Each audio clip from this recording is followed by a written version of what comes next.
at the Going for Two War Room for the Scott Fishbowl mock draft. I'm Ryan Searfoss. Find me at Foss534 on Twitter and find me at going2.com. I'm here with pick 1.3 with SamWallace from Rotoviz. How you doing tonight, Sam? I'm doing fantastic. We were just kind of chatting. The big Cam Newton news just broke, so I'm sure that's getting people fired up, and we're not too long away from drafting for the Scott Fishbowl, so this will be interesting. It's going to be awesome, yeah. And I'm sure that's every group chat for the Scott Fishbowl is talking about Cam right now. Yep. The 103 is talking about it right now.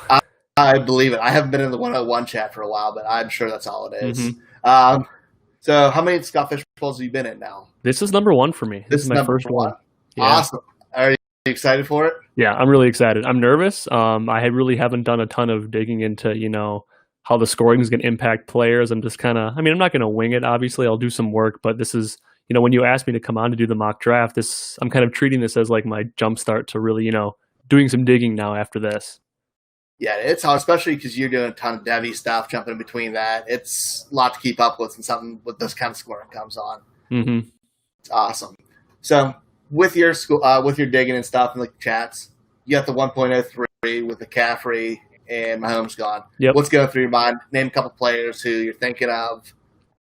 Yeah. So the kind of the group think in the 103 chat the last couple of weeks has been, you said McCaffrey and Mahomes went, so Lamar Jackson's definitely on the block. There's some talk about Saquon Barkley. There's been talk about Zeke Elliott, and that's about as far as the conversation has really gotten. A lot of people said, they kind of wanted that 103 because they could get one of those top options and have a pick sooner on the turn coming back around. Having the 101 is nice because you get your pick, but having kind of maybe that second tier, if you will, in the 103 range, you let other people make the tough choices for you sometimes, and you kind of get a guy that you're like, look, I'm super happy with this guy. I don't have to worry about who to take. So there's been kind of that top tier of players being discussed. I don't think any of those names are super surprising, even with how the scoring is going to really impact quarterback play this year. But I think it'll get really interesting in the second round with how guys start, taking their second player. Yeah. So out of them guys, who are you? Who's your guy? Yeah. So for me at 103 right now, I'm going with Lamar Jackson. And actually my top three in, I don't want to say any order, but I'm very much, okay taking whoever was left of Christian McCaffrey, Patrick Mahomes, and Lamar Jackson. So the fact that he fell to me at 3, I think is great. I could have seen him going, 1 or 2. Had he gone any earlier, I would have taken one of the alternative guys. But yeah, I'm super happy with Lamar Jackson at 103. I'd be ecstatic. I'm at the 101, and I'm about 50-50 right now between him and McCaffrey. Okay. Not taking Mahomes at 101? No, I like the rushing upside for Lamar and that half point per first down. I think that's huge. Yeah. But, yeah, so I love that there. I don't think there's another move he could have made.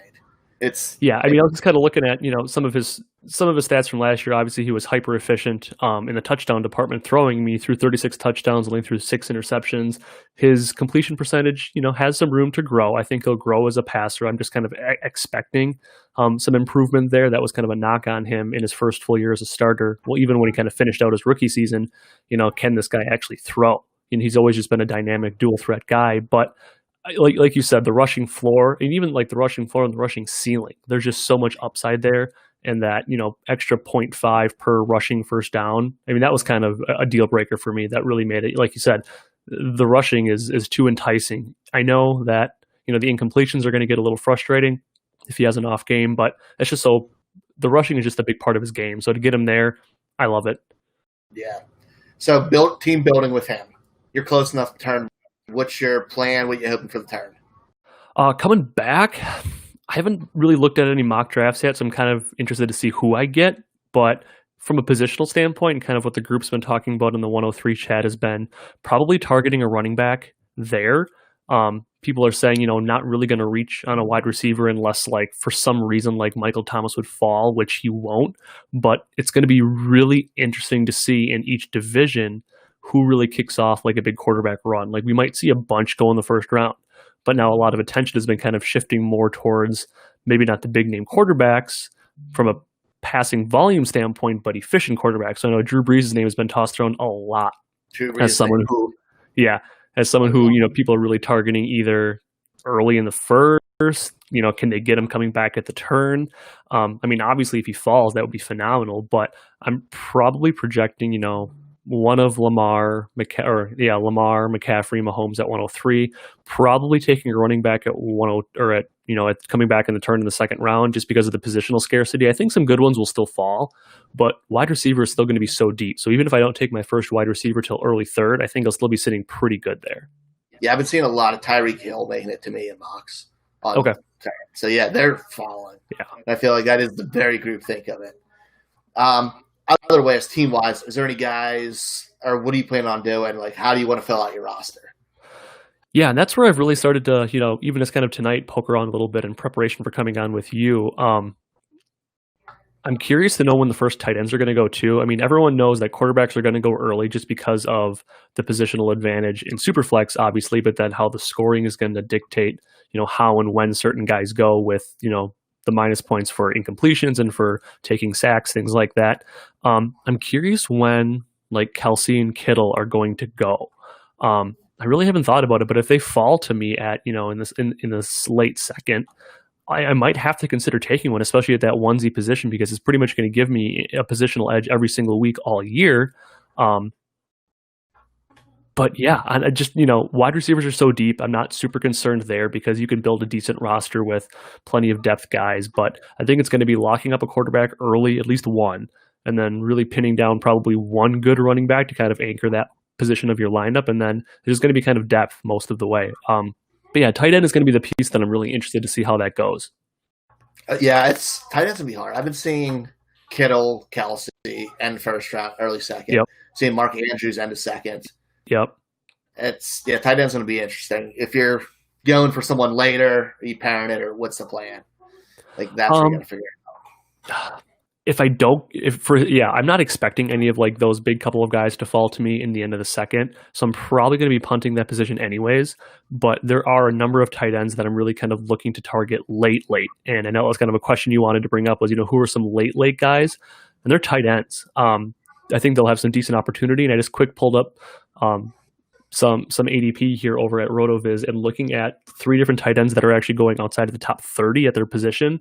Will Dissly's tight end 30 right now. David Njoku's tight end 33. And Caden Smith, actually. I know he's the backup on his own team, but he flashed really well in limited opportunity. Evan Ingram hasn't shown he can stay super healthy all year. Caden Smith is going right now as tight end 43. I mean, so he's basically free at the tight end position. Yeah. So I think it'll be interesting to see if guys start taking shots on some of those late tight ends that could pop later on. I mean, even somebody like Ian Thomas, who's more of a well-known name, he's going like around tight end 20 right now, so he's definitely going to get drafted. But if I don't take one early, I'm not probably going to take one in the middle rounds. I don't think, my opportunity cost there as opposed to taking like a wide receiver or a running back or even another quarterback kind of in that 4, 5, 6, 7 round range is going to be worth it. So yeah, I'm probably going to be punting that position till late, and then stacking up on some depth guys and hoping one of them pops and I can find the right week to start them. Perfect. And any other late round guys, non-tight ends that you're thinking about or looking at? Just, some rookie running backs probably that may get work later in the year, looking at guys maybe like Darrington Evans in Tennessee, A.J. Dillon from the Green Bay Packers. Is kind of curious to see when some of these depth running backs that maybe don't have solidified roles right away are going to go. Curious to see if guys, handcuff running backs. Again, this is my first year playing in the Scott Fish Bowl, so I'm not entirely sure how people tend to go for, filling out their lineups. Obviously, I know you want to play to win. You want to, shoot for the upside. You don't want to waste a roster spot on a guy who's not going to see the field. But some of those maybe more change of pace type running backs, I think are going to be interesting as well that may not see the field right away, but could find themselves in situations to maybe spell the starter later in the season. Yeah, I like the Darrington Evans one. Jeff, my co-host on a normal show, he's been on him all offseason. Okay. Yeah. I don't think he's had a draft where he hasn't gotten him yet. So I've been hearing all about him. But no, I like that pick. And especially if they're trying to cut down on his volume at all. Yeah, and that's kind of why I picked him because, he obviously can, carry the ball 300 times a year, but if they're really going to want him to shoulder the load and they make another playoff push this year, they're going to want him to be healthy. And if that means giving Darrington Evans a little bit more work. And I think a lot of his volume or value, I should say, is going to be in the passing game. He doesn't necessarily have to carry the ball 10 times a game to have value, but a couple targets here and there. And that's, I think, where it's going to be interesting to see, because obviously you want to shoot for upside in the later rounds. You don't want to waste the spot on a guy who's just okay. But, if you need a spot start on a given week, if a starter goes down, sometimes having just some semblance of a floor is okay. Even if your guy's only getting you 7, 8, 9 points from his position, you don't need to have guys that score 20 points up and down your lineup. Now, that's ideal. That would be great. But it's kind of finding those key role players, I think, is going to be big. Yeah, especially as season gets on, a little bit shorter camp. I like that a lot. Yeah. Awesome. Any last-minute advice, any last-minute thoughts from Scott Fishbowl, or anything you've learned from it so far that you want to share? Yeah, I guess it's not really any advice. I'm a newbie as well, so this has been a lot of fun, just seeing everybody get excited about it. All the profile pictures and banners that are going up is super, super cool, and it's just really, humbling to be part of such a great experience that's, all going towards a great cause. So it's been an exciting last couple of weeks as we've gotten geared up for it, but it's going to get real nuts starting in July, which is going to be awesome. Yeah, I'm real excited for it to start. Well, awesome. Well, thanks for coming on, Sam. Tell us where they can find you, what you're working on. Yeah. Thanks so much for having me on. You can find me over on Twitter at SWallace_FF. And as you mentioned at the top of the show, my work's over at Rotoviz right now, and kind of a longer-ish series, if you will. I'm like 5 pieces into decoding backfields. So looking at different backfields heading into 2020 that maybe don't have a clear-cut starter, or maybe there's some value kind of up and down the lineup, and maybe the cheaper guy is more valuable, or maybe the starter is, still more valuable. It's not always cut and dry, but it's been kind of fun to dig into some running backs lately. Love it. And it's fantastic work. I feel like we're in all these groups sharing work, and I feel like you put out triple what everybody else does.